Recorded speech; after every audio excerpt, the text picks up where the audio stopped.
Hello friends, BD পাকঘরে আপনাদের সবাইকে স্বাগতম। আজকে আমি আপনাদের সাথে যে রেসিপিটি শেয়ার করব সেটি হলো তালের লুচি। আশা করব এই রেসিপিটি আপনাদের সকলেরই খুবই ভালো লাগবে।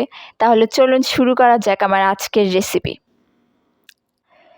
এখানে আমি প্রথমেই নিয়েছি দেখুন 250 গ্রাম ময়দা।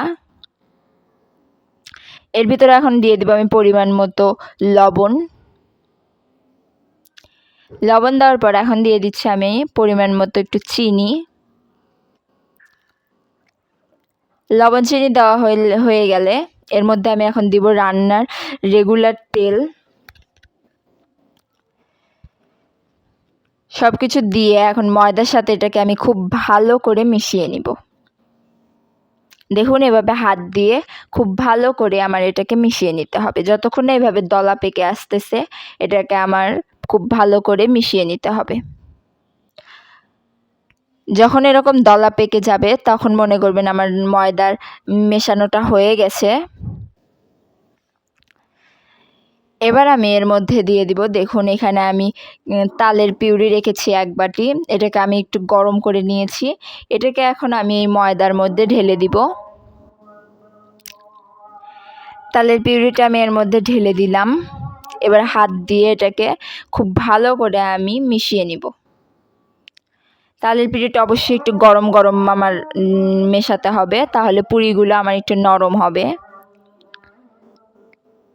এটাকে আমার দেখুন হাত দিয়ে খুব ভালো করে মেশাতে থাকতে হবে এবং একটি ডো তৈরি করে নিতে হবে।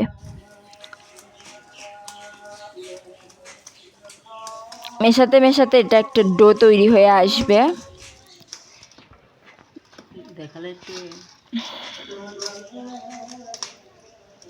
এটাতে হাতের তালু দিয়ে খুব ভালো করে আমার মথে নিতে হবে। দেখুন আমার ডোটা তৈরি হয়ে এসেছে। এবার এটাকে আমি একটু গোল করে হাতে একটু তেল লাগিয়ে পুরো গায়ে আমি তেল লাগিয়ে রাখবো, তাহলে আমার ওপরে এগুলো ড্রাই হয়ে যাবে না। দেখুন আমি পুরো গায়ে কিভাবে তেল লাগিয়ে রাখতেছি, কারণ এটাকে আমি এখন রেস্টে রেখে দিব 30 মিনিটের জন্য। পুরো গায়ে তেল লাগিয়ে রাখলে আমার ওপরের ডোটা আমার ড্রাই হয়ে যাবে না। এভাবে ঢেকে 30 মিনিটের জন্য রেখে দিলাম। 30 মিনিট পর আমি এখন ঢাকনাটা তুলে দেখাচ্ছি আপনাদেরকে। দেখুন যে এটা কতটা নরম হয়েছে। দেখুন এটা অনেকটাই সফট হয়ে গেছে। এখন আরও 4 থেকে 5 মিনিট এটাকে আমার হাতের তালা দিয়ে খুব ভালো করে মথে নিতে হবে। এভাবে আমার খুব ভালো করে এটা যত ভালো করে আমি মথে নিতে পারবো পুরিগুলো আমার তত ফুলবে ভালো এবং নরম হবে। এবার একটি রুটি বেলনার উপরে নিয়ে এটাকে আমি খুব ভালো করে আবার হাতের তালুর সাহায্যে মথে নিচ্ছি।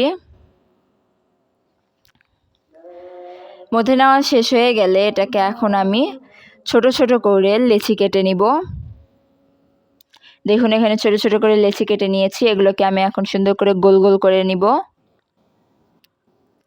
এবার আমি তেল গরম করে সেই তেলের মধ্যে লুচিগুলোকে ছেড়ে দিব এবং অনবরত লুচিগুলোকে এভাবে একটি ছান্টার সাহায্যে বাড়ি দিতে থাকবো, তাহলে লুচিগুলো আমার ফুলে উঠবে ভালো। দেখুন আপনারা এভাবে আপনারা বাড়ি দিবেন, তাহলে দেখবেন লুচিগুলো কিভাবে আমার ফুলে বল হয়ে গেছে। দেখুন অনেক ভালো ফুলে উঠেছে আমার লুচিগুলো।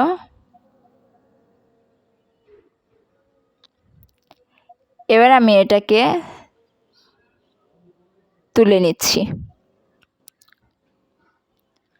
আবারও একটা আমি ছেড়ে দিচ্ছি। দেখুন এভাবে আবার অনবরত বাড়ি দিতে দিতে দিতে দিতে এটাকে আমি ফুলে তুলব। দেখুন এভাবে আপনারা বাড়ি দিবেন, অবশ্যই বাড়ি দিবেন, তাছাড়া এরকম ফুলে উঠবে না, নাও উঠতে পারে। যেহেতু এটা একটা আপনাদের জন্য টিপস যে আপনারা এভাবে বাড়ি দিয়ে দিয়ে লুচিগুলোকে ফুলে তুলতে পারেন। দেখুন আমি যে কয়েকটা ছাড়তেছি সবগুলোই আমার কিভাবে ফুলে উঠতেছে।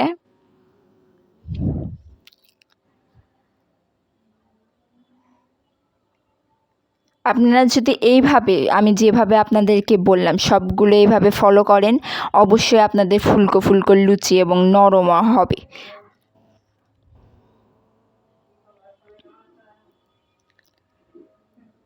এটাও আমার হয়ে গেল। এবার আমি আপনাদেরকে পরিবেশন করে দেখাচ্ছি। দেখুন আমার লুচিগুলো কী রকম সুন্দর ফুলে উঠেছে। এটা ততটাই নরম হয়েছে, এটা দেখতে যতটা মজাদার লাগতেছে খেতেও ঠিক ততটাই সুস্বাদু। আশা করব আপনাদের সকলেরই খুবই ভালো লেগেছে। আপনারা অবশ্যই বাসায় ট্রাই করবেন এবং যদি ভালো লেগে থাকে আমার চ্যানেলটি অবশ্যই সাবস্ক্রাইব করে আমার পাশে থাকবেন। ধন্যবাদ সকলকে।